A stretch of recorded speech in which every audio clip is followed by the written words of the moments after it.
Birshut Moray Rabotai, vous êtes les bienvenus chez Rabbi Pinto.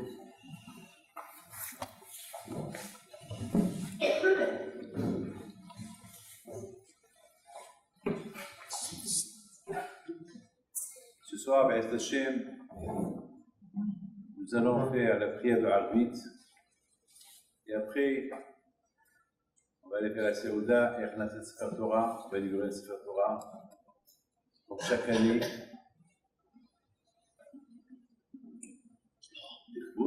Rabbi Pinto, et après on va aller pèleriner les tzaddik et on va faire les slechot. Ce soir c'est un jour très important des slechot. Et après on va pèleriner Rabbi Pinto sagement. On tourne autour du Kever pour se préparer pour la grande Eloula samedi soir. Et 100% avec l'aide d'Hachem, que la Kadosh Baruch Hu fasse que tous nos vœux, toutes les prières que nous allons faire, ils seront d'être Hachem exaucés, et que tous les demandes qu'on va demander au tzaddik. Bien sûr, beaucoup des fois, il faut savoir que les tzaddikim, ils ne sont pas morts. Les tzaddikim, ils sont vivants. Même que les tzaddikim, ils sont enterrés, les tzaddikim, ils ne sont pas morts. Ils sont vivants. Et je voudrais vous raconter une histoire. C'est quoi les tzaddikim qui sont vivants? C'est quoi? C'est quoi un tzaddik? Après sa mort, il est vivant. Il est enterré. Il y a un mausolée sur lui. Il est quelques tonnes de béton sur lui. Et comment tu me dis qu'il est vivant? Les Arata Marpella, les Avot HaKadoshim, Abraham, Yitzhak, Yaakov, ils sont enterrés profondément sous la terre. On me dit qu'ils sont vivants. Ah oui, ils sont vivants. C'est-à-dire qu'ils jamais ils quittent ce monde. Il n'y a que le corps qui est là. La Neshama, elle est vivante. Donc, ce que je vais vous raconter, vous allez voir que Bémet, Tzadikim, ils ne sont pas morts. Lorsque j'étais la semaine dernière, quand j'ai visité ma famille, j'ai vu que je recevais les gens, parmi les gens que j'ai reçus, il y a un homme qui vient chez moi et il me raconte que chaque fois qu'il fait une fête, un mariage à un de ses enfants, il va toujours pèleriner mon père. Il demande à mon père que, par son époux, Hachem il aide afin de trouver une salle selon ses moyens. Et c'est ce qu'il fait chaque fois. Vous savez que, il me raconte, me dit, Rabbi David, je n'ai pas beaucoup de moyens, alors je cherche les salles les moins chères. Alors, finalement, il s'est pris un peu en retard pour... il a marié 5 enfants, mais maintenant il fait la bar mitzvah du dernier. Il s'est pris un peu en retard et il voulait faire la bar mitzvah le mois des Louls. Et le mois des Louls, tout est pris, tout est tafous, pris, occupé. Il ne sait pas quoi faire le pauvre. Alors, qu'est-ce qu'il fait? Il va encore chez mon père, le kever de mon père, et dit encore mérite que Hachem il fasse que je trouve une autre salle. Il n'y a pas de salle. Alors Hachem, par le mérite de cette là, que quelqu'un il annule. Nous sommes un mariage, je fais un mitzvah, afin que je puisse, selon mes moyens, faire la mitzvah à mon fils, le mois des Louls, parce que déjà son fils, le mois des Louls, il dit à son papa, toi, il n'y a même pas de salle pour moi, quoi. Et tous mes copains, ils savent que je vais faire la mitzvah et moi, j'ai rien du tout. Alors, qu'est-ce qu'il fait? Il retourne encore chercher une salle, parmi les salles qu'il a été déjà voir, qu'il a déjà vu. Et encore, ils lui disent, on t'a dit, c'est occupé, il n'y a pas de place. Il va chez encore le dernier ne voulait même pas le recevoir. Il dit, bon, pour te faire plaisir, je vais te montrer mon cahier, voilà, de commandes. Le cahier où tous les. Regarde, le mois des loups, tout est réservé. Tout est réservé. Regardez, 1, 2, 3. Et voilà, il arrive. Page numéro 5, le 5 qui roule. Tu vois là aussi, et le téléphone il sonne. Il répond le téléphone, c'est quelqu'un qui est au téléphone et me dit je suis désolé, je suis prêt à payer la pénalité, mais le 5 qui roule, je ne peux pas faire le mariage de mon fils parce qu'il veut se marier avec des braques. Regardez-moi. Regardez-moi. Le 5 qui roule, il va chez mon père il y a 2 heures, et le 5 qui roule, c'est avec le 5 qui roule, quelque part, le tzaddik qui veut dire, t'as vu, le tu as prié, ben voilà, je te réponds. Voilà, le 5 qui roule, tu feras la babissa de ton fils. C'est ce qu'il m'a raconté. De là, vous voyez que les tzaddikim, ils sont vivants. Les tzaddikim ne sont pas morts, ils sont vivants. La paracha de cette semaine, c'est la paracha Kitavo. Une paracha qui fait un peu peur. Paracha que dans l'histoire, il y a tellement des insultes, et celui qui ne fait pas les mitzvot, il lui arrive, et celui qui. Là, il se chez Mishmot. Vous savez, il y a beaucoup de gens qui ont peur de monter chichi, ils veulent éviter ces clalotes-là. D'ailleurs, même le Chalet Tzibour, lorsque le Chalet Tzibour, il lit la paracha, il a un peu vite. Pourquoi? Parce qu'il y a trop d'influence. Et ce matin, j'arrivais pas à dormir ce matin, à 4 h du matin, je me lève. Et bon, lorsqu'on n'a rien à faire, qu'est-ce qu'on fait? Il y a ceux qui voient la télévision, il y a ceux qui voient ils ont les textos. Moi, j'ai pas tout ça. Lorsque je vais au lieu de la nuit et je vois que j'ai pas sommeil, qu'est-ce que je vais faire? Je prends un livre où j'étudie. Grâce à Dieu, c'est le meilleur plaisir d'un juif, c'est de savoir étudier la Torah que Hachem lui a donnée. C'est le plaisir, la Torah, c'est un plaisir. Et vous voyez, les tzadikim, pourquoi ils sont tzadikim? Parce qu'ils étaient proches d'Hachem, parce qu'ils ont étudié la Torah, et parce que c'est ça les tzadikim. Vous croyez que Rabbi Chaim Pido est devenu Rabbi Chaim Pido comme ça? Vous croyez que Rabbi Chaim Pido comme ça est devenu? Vous croyez que. Alors je voudrais simplement vous dire que ce matin, je commençais à réfléchir. J'ai dit, on sait qu'il y a ce qu'on appelle le libre arbitre. C'est quoi le libre arbitre? Le libre arbitre, ça veut dire, Hachem nous a donné la Torah, et à nous de choisir. Si on veut la faire, on la fait. On ne veut pas la faire, on ne la fait pas. C'est tout. Et la Torah, c'est le libre arbitre. Une seule fois, Hachem, il nous a obligés de l'accepter. C'est un matin Torah. Donc Hachem, il nous a donné la Torah, il nous a dit, il nous a forcé d'accepter la Torah. C'est comme un docteur qui force son patient, le malade, de prendre des médicaments. Il le force. Il ne va pas lui dire, attends, un libre arbitre, non, si tu ne prends pas le médicament, tu vas crever, tu vas mourir. Non, tu es obligé de les prendre. Donc, finalement, il y a une seule fois, Hachem nous a obligés. C'est tout. Mais alors, d'après la paracha qu'on va lire cette semaine, c'est de l'obliger, c'est vraiment. Puisque la Torah te dit, si tu ne fais pas ça, il t'arrive ça. Tu ne fais pas ça, il t'arrive ça. Tu ne fais pas ça, il t'arrive ça. Là, il se celui qui entend, celui qui comprend, qu'il ait un peu l'explication de tous ces insultes, malédictions, il aura peur. Alors, je me suis posé une question, mais pourquoi il nous fait peur? Pourquoi il me fait peur? De toute la façon, c'est évident. Si je ne fais pas les mitzvot, je suis puni. C'est évident. C'est évident. Alors, pourquoi la Torah est écrite? Et si tu ne fais pas ça, ça veut dire que je vais les faire de peur. Je ne vais pas faire les mitzvot avec joie. C'est-à-dire, voilà, avec la peur. C'est la peur. C'est comme quelqu'un que tu mets le revolver sur la tête. Si tu n'embrasses pas les mains, je te tue. Imagine que je dis à quelqu'un, n'embrasse pas les mains, je te tue. Alors, ça veut dire, c'est pas par respect qu'il embrasse les mains, c'est parce qu'il a la peur du revolver. Alors, quand je me retrouve, il est en train de me faire peur. Alors, pourquoi? Ça, c'est une question que je me suis posée ce matin. Les amis, on est le mois des Louls. Et le mois des Louls, c'est le mois Mais maintenant, c'est un mois bénéfique. C'est un cadeau du ciel que Hachem nous a donné. Mais maintenant, c'est un cadeau que on fait des fautes et Hachem, il nous pardonne. Moi, c'est un cadeau. C'est un cadeau. Mais écoutez-moi, il y a beaucoup de gens qui ne sont pas prêts à pardonner. Moi, je connais des gens, je vous donne pardonneur. Il y a quelqu'un qui m'a appelé tout à l'heure.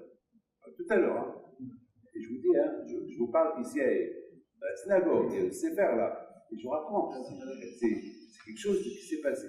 Quelqu'un qui m'a appelé, il me dit, il a commencé à insulter son père. Vous ne pouvez pas imaginer, ce qu'il a insulté son père. Pourquoi? Parce que, soi-disant, son père lui a pris de l'argent, et son père, il lui dit, j'ai rien pris, et là, je sais pas, c'est des histoires entre un homme. Regardez, on vit dans un monde, un monde où aujourd'hui il n'y a plus de respect, ni du fils au père, le père à son fils. Il n'y a pas. Alors j'ai dit au fils, ben, pardon à ton père. Mais mec, il crève, qu'il meurt, il va au diable. J'ai dit, Shema Israël, c'est ce que tu dis sur ton père. J'appelle le père, qu'est-ce qu'il me dit? Le père aussi, un mec qui crève. Je ne comprends pas. Un père qui appelle son fils. J'ai rien compris. Voilà, mes amis, le monde où on vit aujourd'hui. On vit dans un monde, un monde, là, il dit, avant que Mashiach il va venir, on va voir que les enfants qui se révoltent, enfin, il n'y aura plus de respect, il y aura, vous savez, il n'y aura plus de frontières. Vous savez, le monde, vous êtes en train de voir aujourd'hui un monde sans frontières. Ni dans le business, sans frontières. Il y a l'immigration de partout, chacun va rentrer dans le pays. Chacun va occuper le pays de l'autre par la force. On vit dans un monde un peu, je ne sais pas ce qui va se passer dans quelques temps, mais voilà, c'est un monde un peu fou.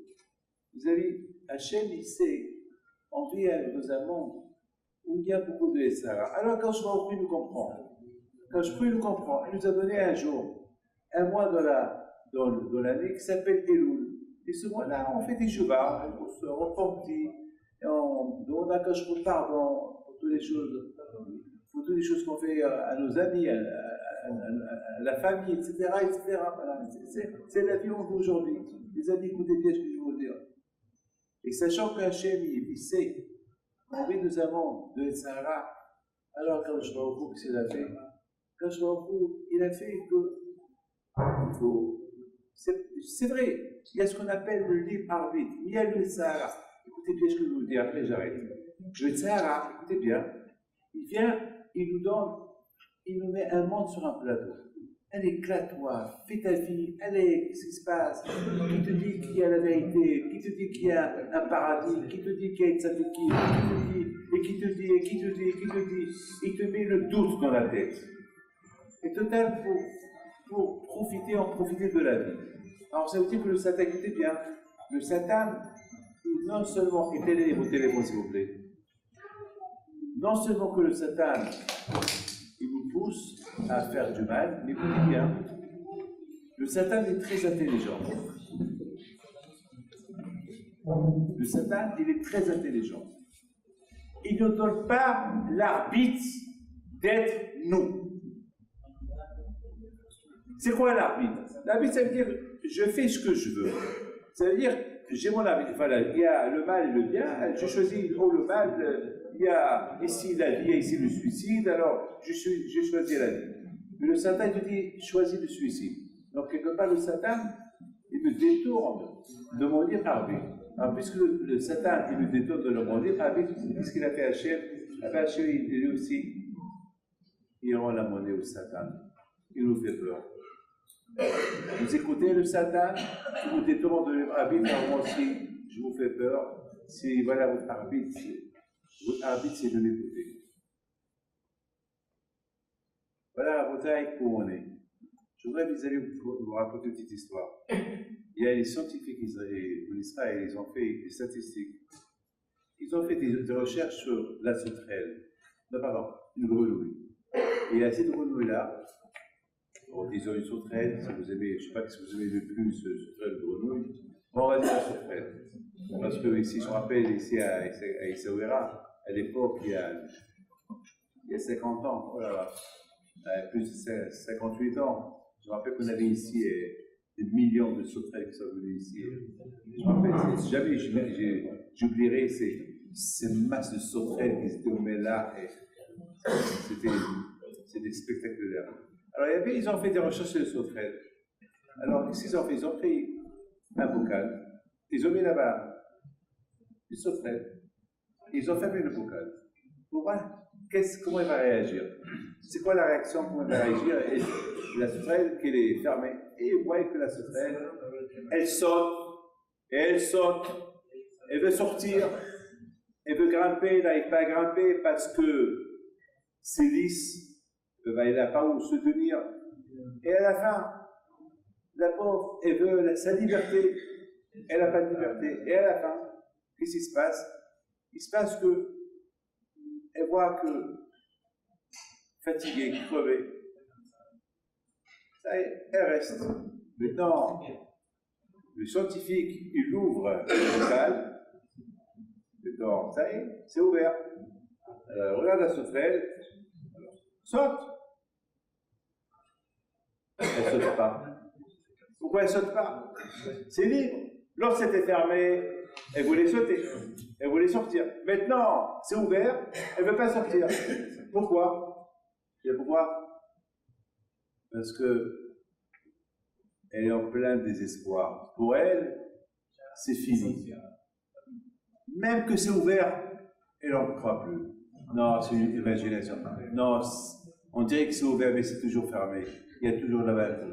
Les amis, c'est ça le Sahara. Le Sahara, il dit à l'homme, tu n'as plus d'espoir, tu es fini. Ça y est, c'est fini pour toi, tu as fauté toute l'année. Tu es loin du bon Dieu. Ça y est, le Satan, il te donne, il te met à plat. C'est ça que, ça y est, tu as des pieds coupés. Tu ne peux même pas sauter. Ben justement, mes amis, Hachem nous a donné un mois qui s'appelle Elul. Et ce mois qui s'appelle Elul, c'est le mois qu'on peut récupérer. On peut récupérer. Et c'est un mois extraordinaire. Vous savez qu'est-ce qu'il dit le Sfat Emet? Le Sfat Emet à la Shalom. C'est une chose. Il y a une fois un rabbin, Hassid, qui est chez lui pour lui demander pour quelque chose de commerce. Qu'est-ce que tu penses? Le Sfat Emet, il répond le mois d'Elul, c'est un mois, c'est pas un mois de commerce, c'est un mois de faire le commerce dans la Teshuvah. C'est un mois de réfléchir. C'est pas réfléchir comment je vais réussir dans la vie, comment je vais réussir dans les affaires, comment je vais réussir à m'approcher vers Hachem pendant le mois d'Elul. C'est ça le mois d'Elul. C'est vrai, mais le plus grand réussite de la personne lorsqu'il s'approche de la Kadosh Baruch Hu. Alors c'est la réussite assurée. C'est la réussite assurée. Vous savez, mes amis, je vous donne votre parole d'honneur. Imaginez-vous ce matin. Ce matin, j'ai écrit moins de 9 pages. Imaginez-vous que ce matin, au lieu que je me lève, j'ai plus sommeil, j'allume la télévision. Ou bien je vais voir un film. Et imaginez-vous ça. Je vais gagner quoi? Je vais gagner quoi? Là, je ne vais rien gagner. Le contraire. Je vais quelque chose vous le dire. Je vais m'appeler David Tépocrite. Tu as une barbe blanche, tu montres à tout le monde que tu es tzaddik et tu vois la télévision en cachette. C'est ça. Donc, vous savez, lorsque je la vois, je vois la parole, lorsque je vois dans chaque chambre ici une télévision, dès que je la vois, je la regarde, hein, vous savez que je lui dis, tu ne vas pas m'avoir. Je lui parle, hein. Je parle à la télé. Je lui dis, tu ne vas pas m'avoir. Je t'allume, mais je ne t'allume pas. Tu restes éteint. Il y a le clignotant rouge. Zama, allez, appuie, appuie, avec mon corps un peu. Et moi, je me regarde et je lui dis, oh là, bon, que je n'appuie pas, je ne veux pas te voir, t'es moche. J'ai rien à prendre de toi, j'ai rien à prendre de moi. Et j'ai écrit pendant 3 heures la Torah devant la télévision, qu'elle était éteinte. Et voilà, comme un squelette, comme un mort qu'elle est là-bas. Pourquoi le faire vivre? C'est des milliers. Se mourir. Alors, Hachem nous a donné la Baruch Hashem, l'espoir de récupérer. L'espoir de récupérer. l'espoir de récupérer un peu de tout ce qu'on a fait. Le plus important, mes amis, est de finir d'être hypocrite avec le bon Dieu. C'est tout. La teshuva, c'est de finir.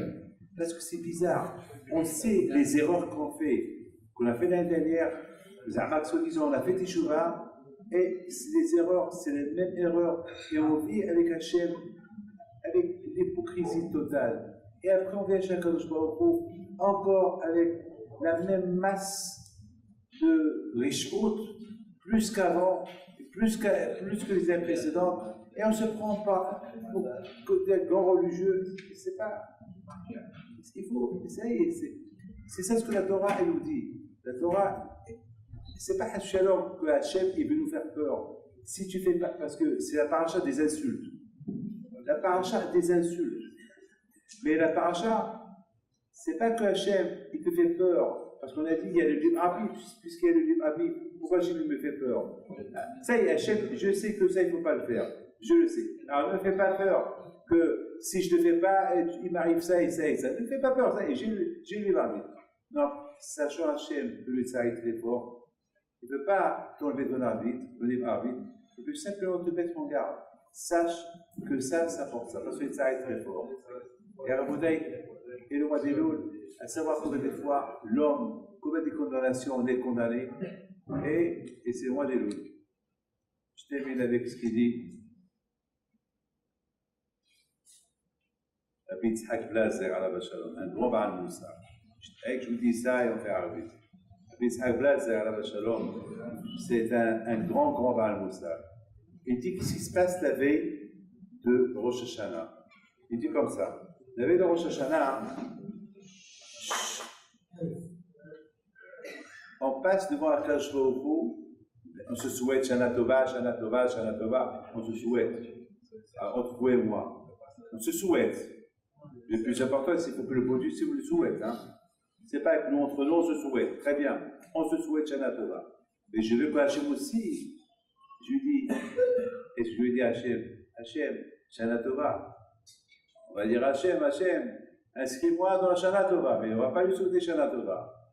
Alors je lui dire, inscris-moi. Mais attends, je vais au fond. Avant qu'il t'inscrit, attends, vous allez à l'avant. Vous voulez retirer de l'argent. Si vous n'avez pas d'argent, il n'y a rien à retirer. Il n'y a rien. Il n'y a rien. Vous savez, cette histoire, il y avait un monsieur que le banquier est venu chez lui et a dit, tu sais, il faut que je trouve tu travailles, je vois que tu travailles, et je trouve un compte en banque. Et comme ça, c'est pas le travail des espèces, tu as toujours, beaucoup de fois, tu n'as pas d'espèces, beaucoup de fois, et tu travailles dans, et voilà, je fais un chéquier. Il a vu, il dit d'accord, tu vois le chéquier, il a un chéquier, et chaque fois, ce qu'il veut acheter, il achète un. Et pour le chéquier, mais attends, il y a une limite. Il faut voir combien d'argent tu as. Et il connaît. Il dit, chez le directeur, il dit, attends, tu as retiré 10 fois plus que tu as. Il dit, combien? Tu as payé $10 000, tu as retiré $100 000. Il dit, ah, je te fais un chèque. Je lui dis, je te fais un chèque. Qu'est-ce que tu fais un chèque? Ça fait, tu as plus, tu me dois $10 000, tu me dois $90 000. Ben, je te fais un chèque. Mes amis, ça ne marche pas comme ça avec Hachem. Avec Hachem, tu lui dis Shana Tova, il n'y a pas de Shana Tova à souhaiter à Hachem. Par contre, tu demandes à Kadosh Baruch Hu, toi Hachem, souhaite-moi Shana Tova. Alors je te dis, je vais voir les livres. Donc je te fais cette année.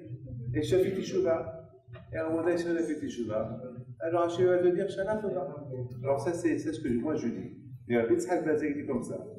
Il dit que les Juifs passent devant Akadosh Baruch Hu, Hachem regarde. On passe comme l'histoire des animaux, comme un berger qui compte le soir son troupeau. Il compte 1, 2, 3, 4.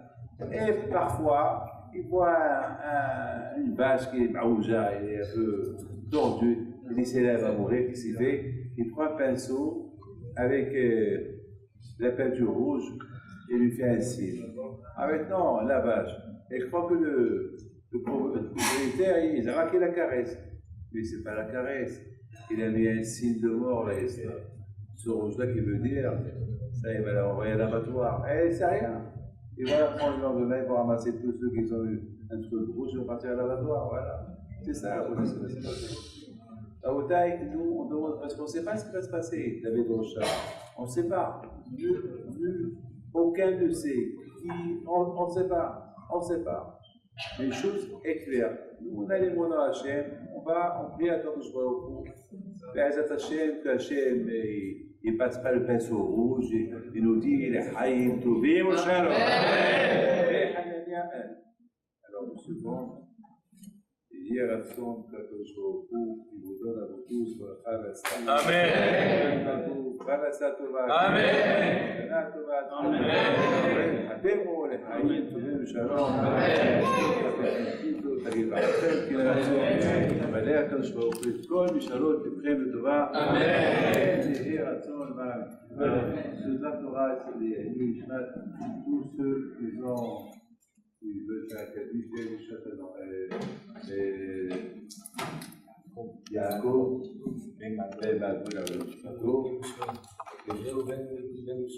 Réhouven בנסיעות אבי, בן יעקב, משה, טייב, משה בן שמחה,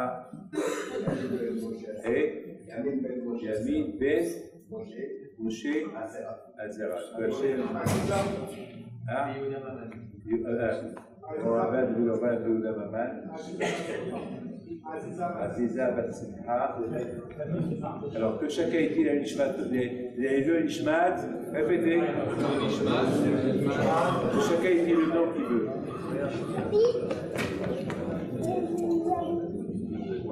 Un BC Bijaoué et Nishmato.